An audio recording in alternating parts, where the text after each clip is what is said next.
Merci de rester fidèle à la FM Télévision. Vous avez opté pour le meilleur choix, mesdames et messieurs. C'est un plaisir de vous retrouver dans le cadre de ce journal consacré essentiellement à la rétrospective de l'actualité pendant la semaine. Bonsoir et bienvenue. La marche pacifique des confessions religieuses a eu lieu ce samedi 19 novembre, partant du Palais du Peuple jusqu'au siège de la MONUSCO. Les responsables des confessions religieuses et la société civile ont déposé un mémorandum exigeant le retrait de toutes les troupes rwandaises du territoire congolais. Suivez ces images de Torres Atibou commentées par Fifi Kalombwe.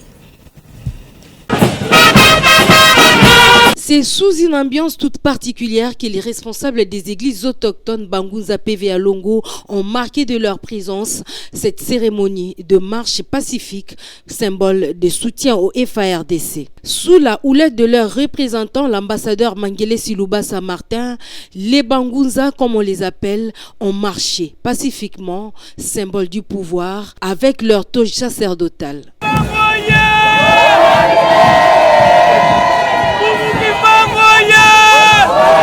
Chemin faisant, des cris avec tiges de balais en main, symbole de bouter hors du territoire de la RDC l'ennemi, les Bangunza, responsables des églises autochtones PV à Longo, ont fait entendre leur voix jusqu'à la MONUSCO. Sur place, un mémorandum a été déposé.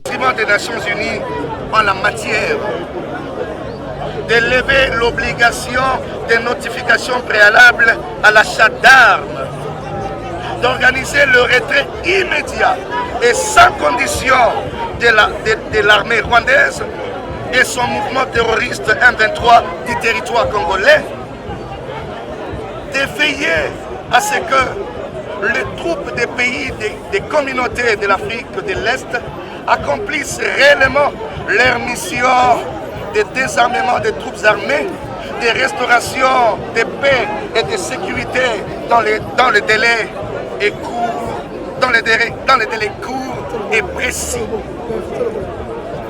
En définitive, le peuple congolais reste vigilant, déterminé et ne se taira plus jamais devant la méconnaissance et la violation de ses droits les plus fondamentaux.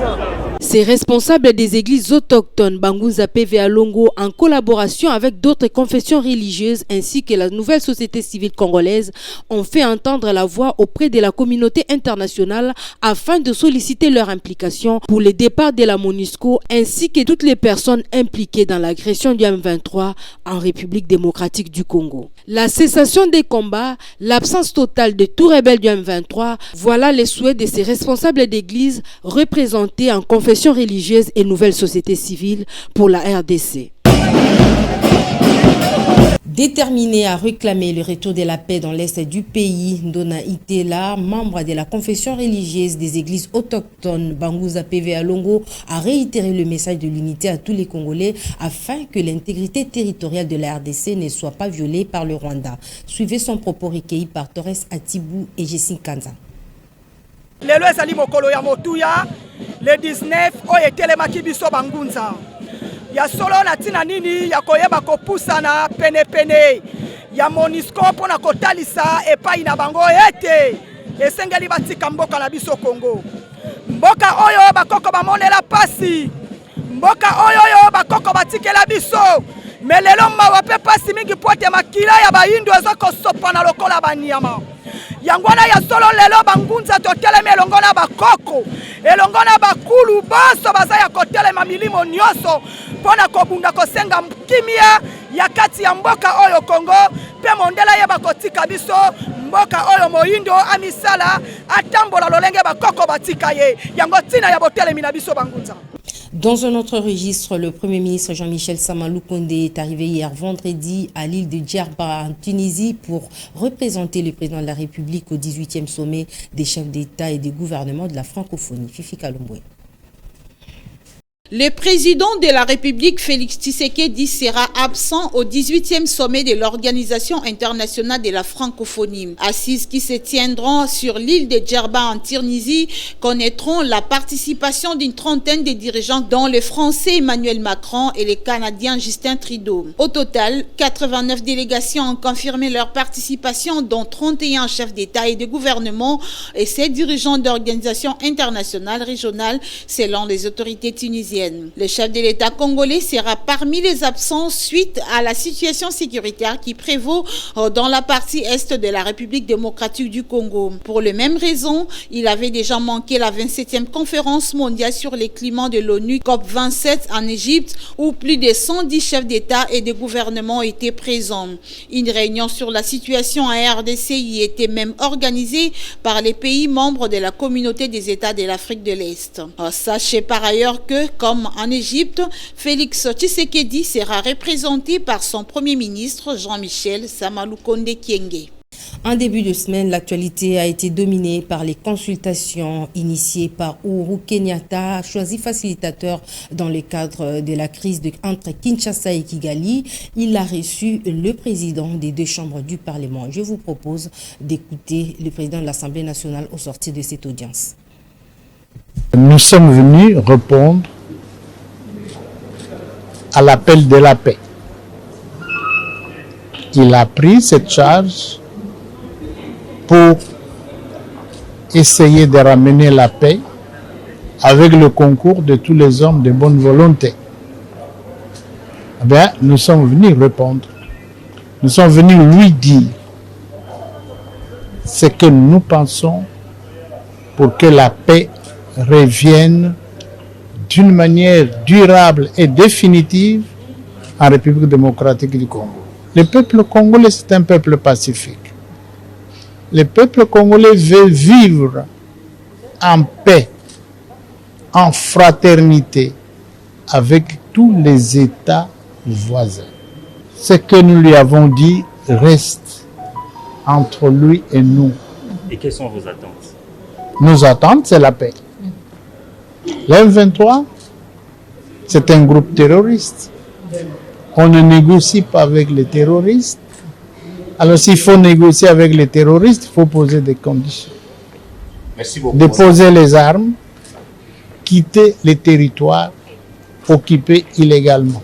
Toujours en début de semaine, l'actualité sécuritaire a été dominée par d'intenses combats entre les rebelles du M23 et les FRDC qui ont prouvé leur supériorité à Kibumba, chef-lieu du territoire de Nyiragongo. Je vous propose de suivre le colonel Guillaume Djike, porte-parole de l'armée dans la région. L'armée rwandaise et ses alliés du M23 ne cessent chaque jour qui passe de lancer des assauts sur nos différentes positions qui se trouvent à Kibumba. Alors, hier, dimanche 13, ils ont encore une fois de plus osé attaquer une de nos positions et ils ont fait face, n'est-ce pas, à la puissance des faits des forces armées de la République démocratique du Congo. Surtout que le moral des militaires était boosté du fait de la présence du commandant second de la 3e zone de défense chargé des opérations, le général Kiamasa Mutupeke. Nous avons repoussé l'ennemi, mais aussi il a connu beaucoup de pertes. Et à l'heure où je vous parle, nous sommes en train de les attaquer en profondeur. Ils sont en train de reculer et l'objectif des forces armées de la République démocratique du Congo, c'est de ramener cette agression d'où elle est venue. Donc, soyez rassurés et surtout, ce message s'adresse à notre population, qu'elle soit rassurée, que son armée n'abandonnera rien tant qu'un centimètre de la République démocratique du Congo sera occupé par les agresseurs rwandais. Les forces armées de la RDC ont toujours le contrôle de Kibumba, contrairement aux rumeurs qui ont paniqué la population faisant état de l'incursion du M23 dans cette cité. Saisi de la question, le gouverneur du Nord Kivu a appelé la population à l'apaisement, mais aussi a invité cette population à la vigilance. On l'écoute. Chers compatriotes, au regard des rumeurs faisant état de la présence ennemie dans la ville de Goma, lesquelles rumeurs sont véhiculées par l'ennemi afin de créer une panique générale au sein de la population. Je vous demande de rester calme et de vaguer librement à vos occupations. Je tiens à vous rassurer que les forces loyalistes se comportent très bien sur le terrain des opérations et contiennent l'ennemi dans les hauteurs de Kibumba. Toutefois, je vous demande de rester vigilants et de résister à l'ennemi. Je vous remercie. Et les porte-parole du gouvernement a procédé au lancement de la campagne dénommée Défendons la patrie. Le ministre Patrick Mouyaya a exhorté tous les Congolais à l'unité pour défendre l'intégrité territoriale. Suivez cet extrait. Défendons la patrie en Lingala, Tolobi Batela Ekolo, et ça fait plusieurs années que la partie est de la République démocratique du Congo est secouée par la violence, secouée par les bruits de bottes, secouée par la guerre. À son arrivée à la tête de la République démocratique du Congo, le président de la République, chef de l'État, avait fait le choix clair de la paix. Mais malheureusement, tous les efforts qui ont été faits de ce point de vue n'ont pas suffi pour dissuader en réalité la guerre avec un fonds économique que nos voisins sont déterminés à nous faire parce qu'ils ont construit leur économie sur le dos de la République démocratique du Congo. Vous avez suivi le président de la République qui, il y a quelques jours, lançait un appel à la mobilisation générale. Cette mobilisation générale que le président de la République a lancée exigeait de chacun de nous, Congolais, où que vous vous trouvez, une implication. Et dans ces fronts, comme nous avons déjà eu l'occasion de l'expliquer plusieurs fois, il y a un front diplomatique, il y a un front militaire, il y a un front judiciaire et il y a un front médiatique. C'est dans le cadre de ces fronts médiatiques que nous nous retrouvons aujourd'hui pour présenter, dans les minutes qui viendront, on va vous présenter tous les supports de cette campagne que nous appelons Défendons la patrie, parce qu'il est question pour chaque Congolais de comprendre que parce que depuis 30 ans on nous fait la guerre, parce que la diplomatie que nous voulons, la paix que nous voulons, ce n'est pas clairement le choix des autres. Nous devons dorénavant rester vigilants. Toujours au sujet de la cohésion nationale, le président du CENSA est allé rencontrer l'opposant Martin Fayulu en vue de planifier une rencontre entre le président de l'ECD et le chef de l'État, Félix-Antoine Tshisekedi. Je vous propose de suivre le président du CENSA, Joseph Olengankoy. Il faut aller avec tous les citoyens, leurs fils et filles du pays, pour voir ensemble, comme nous l'avons toujours dit, la valeur d'un homme politique, ce n'est pas par rapport à sa taille. C'est sa capacité de raisonnement pour résoudre les problèmes qui agressent le pays. C'est comme ça que nous avons pensé utilement venir voir le président Fayulu pour discuter avec lui sur le Congo. Ce que je dois vous dire, nous sommes surpris de sa grande ouverture.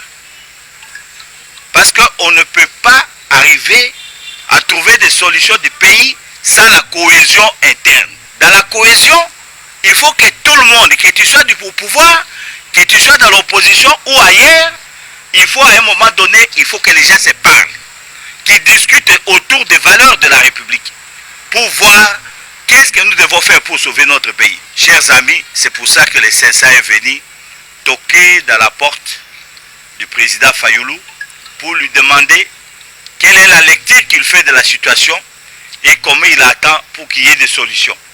Il nous a donné une très grande ouverture, très grande ouverture. Le président Fayulu l'a déclaré haut et fort pour l'intérêt de la République. Il est prêt à rencontrer son frère Tshisekedi et quoi que ce soit pour parler du dossier du pays. La loi portant prorogation de l'état de siège a été votée pour la 36e fois au Sénat. C'était au cours d'une plénière présidée par le président de cette chambre, Modeste Bahati, qui a également dénoncé la position de la communauté internationale face à l'agression rwandaise. On en parle dans ce reportage de Fifi Kalumbo. C'est la ministre d'État en charge de la justice, Rose Mutombo Kiese, qui a présenté l'économie de cette loi à la plénière présidée par le président du Sénat, Modeste Bahati. Sur 77 sénateurs ayant pris part à la plénière, 73 ont voté pour la prorogation de l'état de siège dans les provinces du Nord Kivu et de l'Ituri. 2 ont voté contre et 3 ont voté abstention. Au cours du débat général, les sénateurs ont fustigé la position ambiguë affichée par la communauté internationale face à l'agression de la RDC par le Rwanda et concernant la restitution imposée à la RDC pour ses besoins d'acquisition d'armes. Pour ses besoins d'acquisition d'armes et des munitions de guerre et autres matériels militaires. Ceux-ci, en ce qui concerne la RDC, doivent passer par le régime de notification, allusion faite à l'avion transportant des matériels militaires cloués au sol en France. Nous sommes l'objet d'un complot international et total. Et ça doit nous interpeller pour que nous-mêmes nous puissions nous prendre en charge.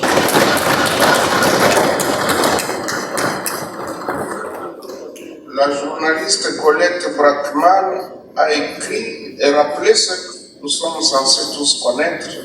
Nous ne pouvons compter que sur nous-mêmes. D'où nous devons chacun et chaque personne, chaque Congolaise et chaque Congolais intérioriser cette question et nous comporter en conséquence. Nous ne devons pas seulement parler, mais nous devons agir, nous devons changer pour que nous réalisions que le danger est là et qu'il risque de nous emporter. Il faut noter qu'au cours de la même plénière, les sénateurs ont voté à l'unanimité 5 projets de loi de ratification présentés par le ministre des Finances Nicolas Kazadi. Ces projets de loi font bénéficier à la RDC un accord de prêt auprès de certaines institutions financières internationales, notamment le Fonds monétaire international et la Banque mondiale. Nicolas Kazadi a peu avant le vote répondu aux préoccupations soulevées par les sénateurs lors du débat général sur les critères de sélection des provinces bénéficiaires de ces projets de développement. Toujours pendant la semaine, la commission ECOFIN du Sénat a également présenté son rapport au sujet de l'examen du projet de loi relatif à l'activité et au contrôle des établissements de crédit. Je vous propose de suivre les détails dans ce reportage. Durant ces délais lui accordés par la plénière, la commission ECOFIN a reçu des explications claires du ministre des Finances, de la gouverneure de la Banque centrale, des mandataires des régies financières, ainsi que de l'Association congolaise des banques en rapport avec les projets de loi initiés par les gouvernements. Une fois votée et promulguée par les chefs de l'État, cette loi, qui est actuellement examinée en seconde lecture au Sénat, va sécuriser non seulement les investisseurs du secteur banquier, mais aussi les épargnants qui sont souvent victimes des mauvaises pratiques de certains établissements de crédit. Il est question de rendre davantage compétitifs nos banques. Cela voudrait aussi rassurer tous les épargnants. Vous savez, que ce soit vous, nous et tout le monde, nous sommes clients de banques. Il est question comme ça d'assurer, n'est-ce pas, à travers cet arsenal juridique, les épargnants, tous ceux-là qui voudraient travailler dans les secteurs des banques, notamment de nouvelles banques qui sont intéressées à venir investir en République démocratique du Congo dans ce secteur-là, les assurer par, n'est-ce pas, cette loi pour arriver à donner une bonne image, n'est-ce pas, de notre République, de notre pays à travers les secteurs bancaires. Les travaux d'audition des gestionnaires de la Res Publica se sont déroulés sous la conduite du président de la Commission économique financière et bonne gouvernance du Sénat, Moïse Ikenga. Celui-ci réserve la primaire du rapport à la plénière qui sera convoquée incessamment. Une vive tension a été observée au siège de l'UDPS où les militants du parti présidentiel étaient dans la rue pour manifester leur colère contre le secrétaire général de leur parti qu'ils accusent de manigancer la proposition de nomination au sein des entreprises publiques. Je vous propose de suivre cet élément.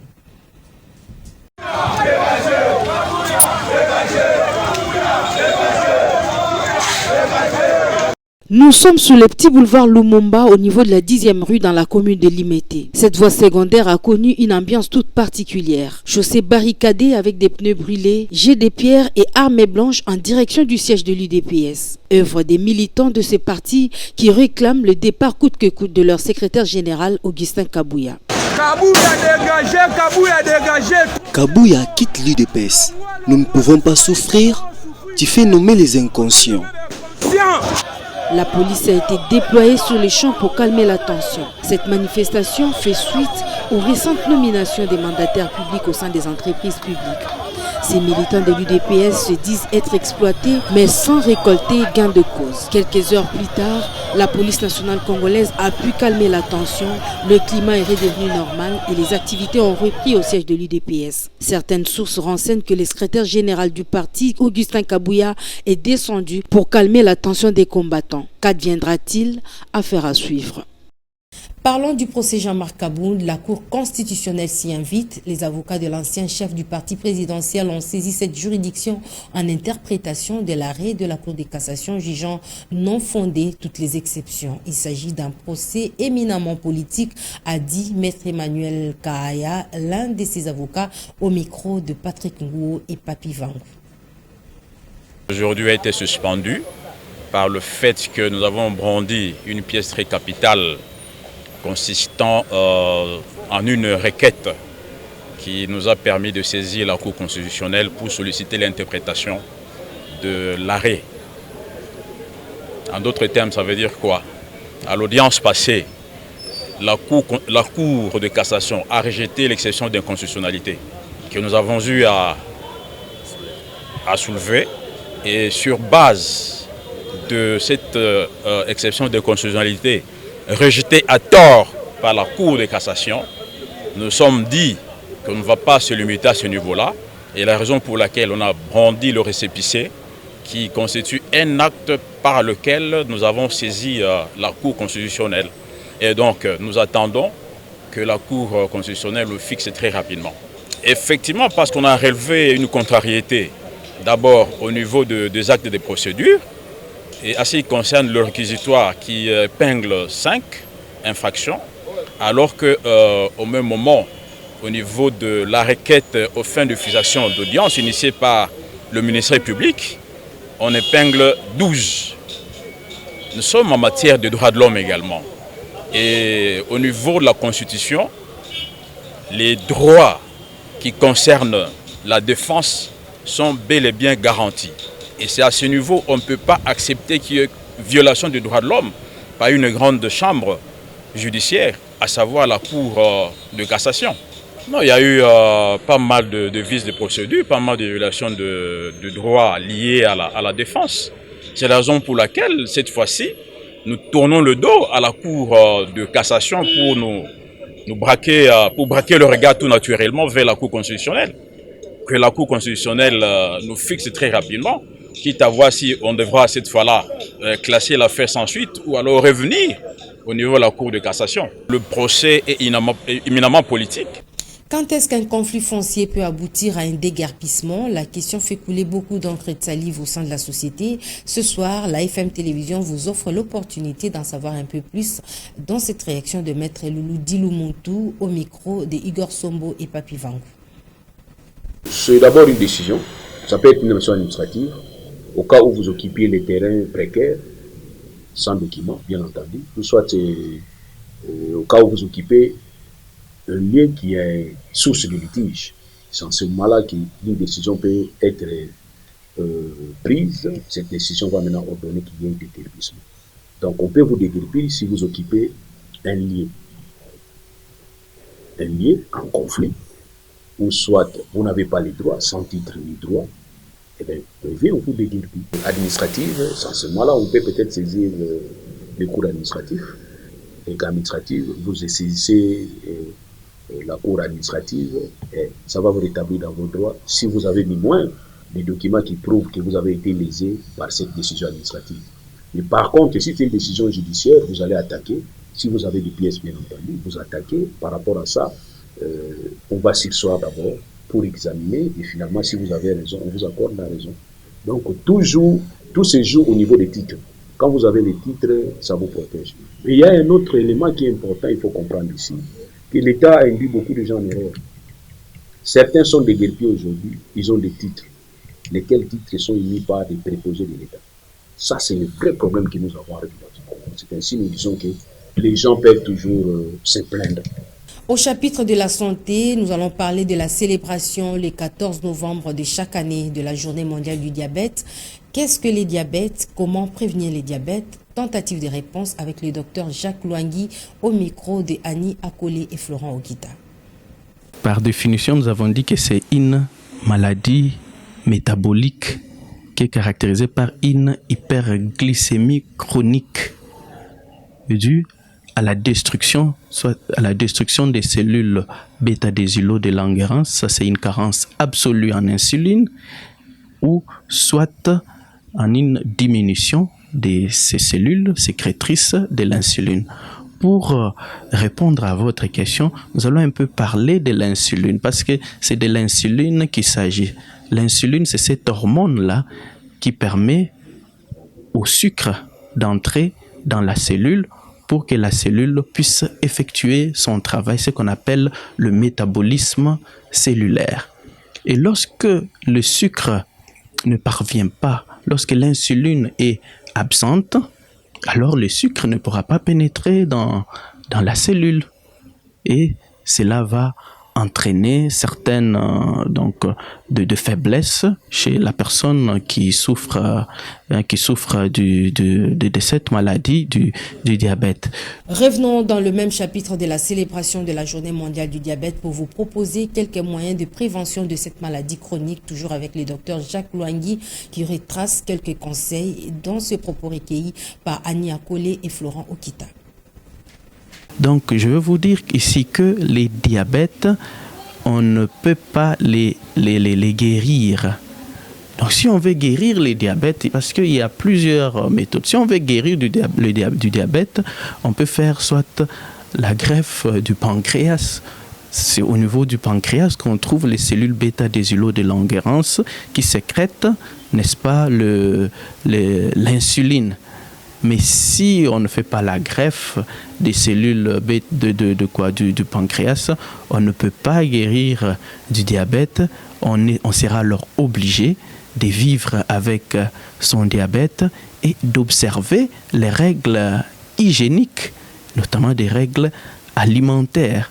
Il y a toute une série de choses qui sont dites aux personnes diabétiques. Un régime qui est approprié, un régime qui inclut des substances moins riches en sucre ou en glucides, des substances qui sont moins riches aussi en matières grasses, et on encourage beaucoup plus les exercices physiques, parce que les exercices physiques permettent aussi au sucre de pénétrer dans le muscle. Donc pour résumer, on ne peut pas guérir du diabète. Si on veut guérir, on doit faire la greffe du pancréas. Le pancréas qui est cet organe-là où se trouvent les cellules qui sécrètent l'insuline pour la régulation du taux de sucre dans le sang.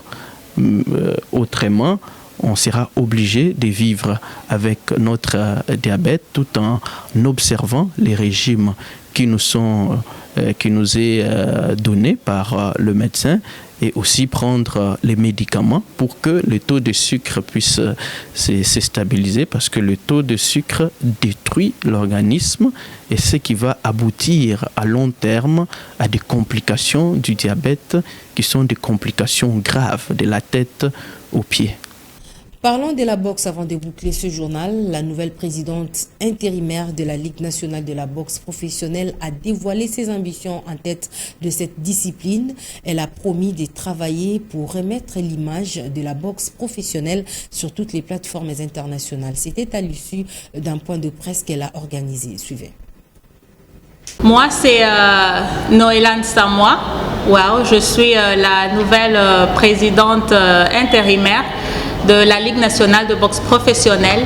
Nommée il y a quelques semaines par le bureau exécutif de la Fédération congolaise de boxe, suite à la suspension de Désiré Lumenso, La présidente intérimaire de la Ligue nationale de boxe professionnelle, Noélan Tchamois, était devant la presse ce mardi 15 novembre au Salon Rouge du Stade des Martyrs pour présenter la vision de son équipe.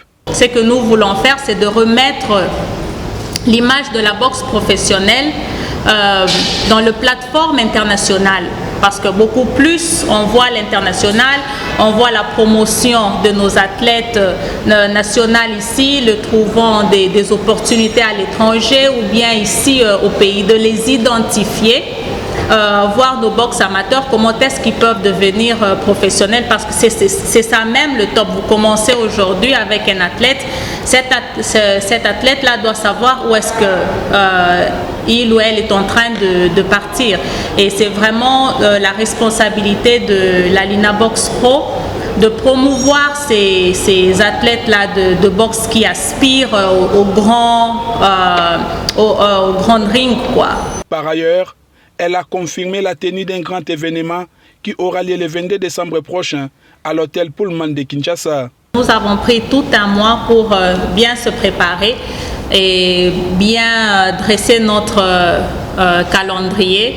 Et c'est vraiment avec joie et enthousiasme ensemble avec toute l'équipe que nous vous confirmons déjà que au mois de décembre, il y a tout un calendrier. Le mois prochain, il y a tout un calendrier qu'on a dressé. Et à la fin de l'année, le 28, le 29 et le 30 décembre, il y a des galas de boxe qu'on a déjà planifiés. Je pense que tous les détails vous seraient donnés. Les choses sérieuses commencent pour ce nouveau comité qui a comme mission de promouvoir son secteur. Et c'est par cet élément que nous bouclons complètement cette édition du journal consacrée essentiellement à la rétrospective de l'actualité pendant la semaine. Mesdames et messieurs, merci de l'avoir suivi. Excellente suite de programme sur la FM TV.